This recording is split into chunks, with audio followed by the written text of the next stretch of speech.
Hello, everyone. We are delighted to welcome you to this new English speaking channel. The first English lesson that we will give just happens to be from this channel's very first intro video that you are presently viewing. So pay close attention. Are you ready? Here goes. From our perspective, learning English can be a rewarding and exciting experience, no matter your current skill level. That's why we are here to help guide you through this journey with lessons that have something for everyone, from beginning to advanced learners.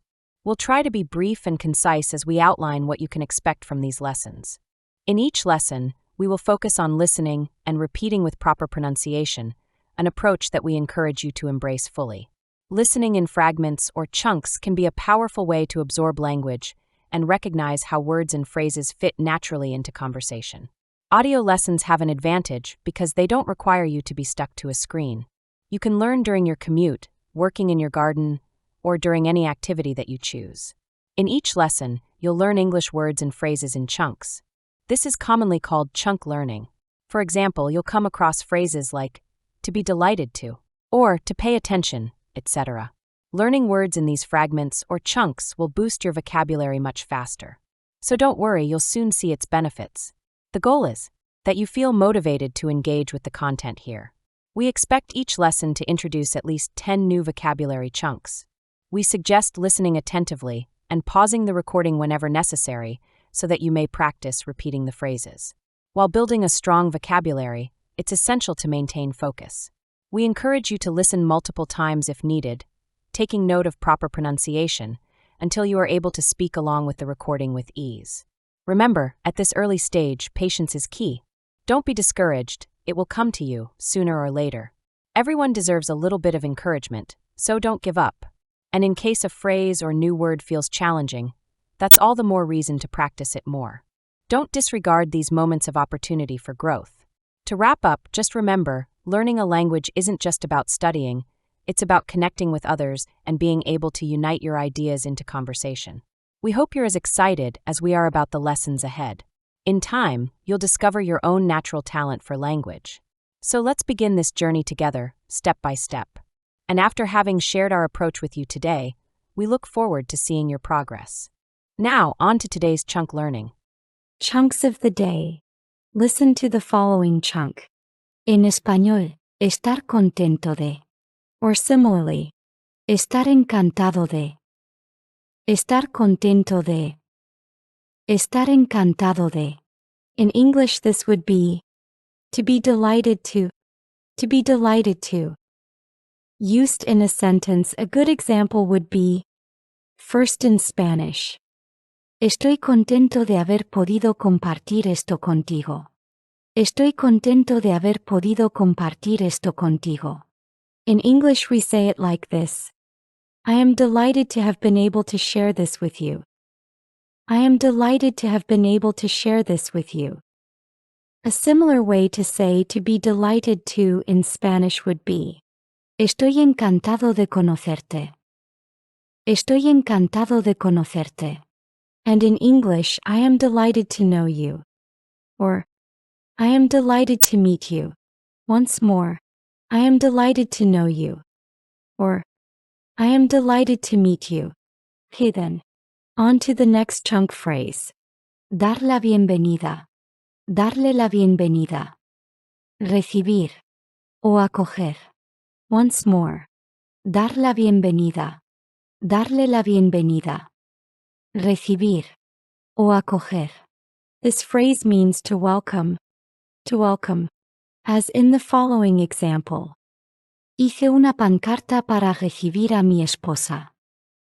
Hice una pancarta para recibir a mi esposa. To say this in English, you would say, I made a banner to welcome my wife. Again, I made a banner to welcome my wife. Now, how would you say, dar la bienvenida al año nuevo? Dar la bienvenida al año nuevo. That's right.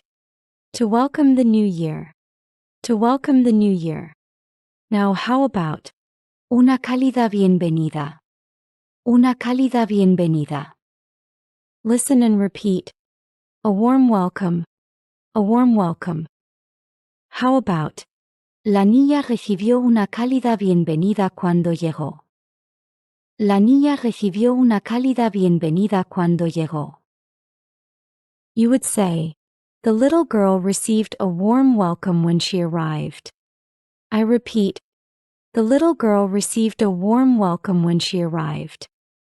Can you guess how to say, acoger de buena gana? Acoger de buena gana. Or similarly, dar la bienvenida con los brazos abiertos.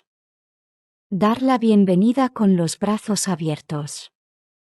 I hope you said, to welcome with open arms. Once more, to welcome with open arms. Now to say, debemos acoger de buena gana a los amigos de nuestros hijos. Debemos acoger de buena gana a los amigos de nuestros hijos. You would say, we should welcome our children's friends with open arms. We should welcome our children's friends with open arms. Also, we can say the phrase, te damos la bienvenida con los brazos abiertos. Te damos la bienvenida con los brazos abiertos. By saying, we welcome you with open arms. Again, we welcome you with open arms. How do you say? Escuche y repita. Anglófono. O angloparlante. Anglófono. O angloparlante. In English, English speaking, English speaking. In order to say, vivo en una comunidad angloparlante. Vivo en una comunidad angloparlante. You would need to say, I live in an English-speaking community. Repeat, I live in an English-speaking community. Another example would be, una universidad anglófona. Una universidad anglófona. An English-speaking university. An English-speaking university. Are you ready for more? Our next chunk is una experiencia gratificante. Una experiencia gratificante. In English, this chunk is said like this: a rewarding experience. Repeat, a rewarding experience. Now try this useful sentence. Donar a una causa caritativa puede ser una experiencia gratificante. Donar a una causa caritativa puede ser una experiencia gratificante. Now let's try it in English. Giving to a charitable cause can be a rewarding experience. Giving to a charitable cause can be a rewarding experience. Let's try this one. Have you ever heard the chunk phrase, desde mi perspectiva? Desde mi perspectiva. Or perhaps the little less commonly used phrase, según mi perspectiva. Según mi perspectiva. In English you say, from my perspective. From my perspective. Also in Spanish you probably have heard it like this. Desde mi punto de vista. Desde mi punto de vista. In English we say, from my point of view. From my point of view. Very good. On to the next one. I like this one. To say in Spanish. Ser breve y conciso. Ser breve y conciso. In English you would say, to be brief and concise. Once more. To be brief and concise. Like an example? How about this one? Por favor, permíteme ser breve y conciso ya que estoy bastante apurado.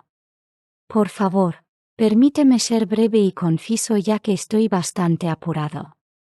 In English, please allow me to be brief and concise as I am in quite a hurry. Please, allow me to be brief and concise as I am in quite a hurry. Well, did you like that one too? Great. Have you ever needed to outline something? Well, why not express it like this? Esta frase en español se dice así, delinear algo. O esbozar algo. Delinear algo. O esbozar algo. Is said in English like this. To outline something. To outline something. Now let's put that chunk to good use, shall we? El comandante hizo un muy buen trabajo esbozando su estrategia de guerra. El comandante hizo un muy buen trabajo esbozando su estrategia de guerra. In English would be, the commander did a really good job outlining his war strategy. Once more. The commander did a really good job outlining his war strategy. How about another example? Usó un crayón para delinear su dibujo. Usó un crayón para delinear su dibujo.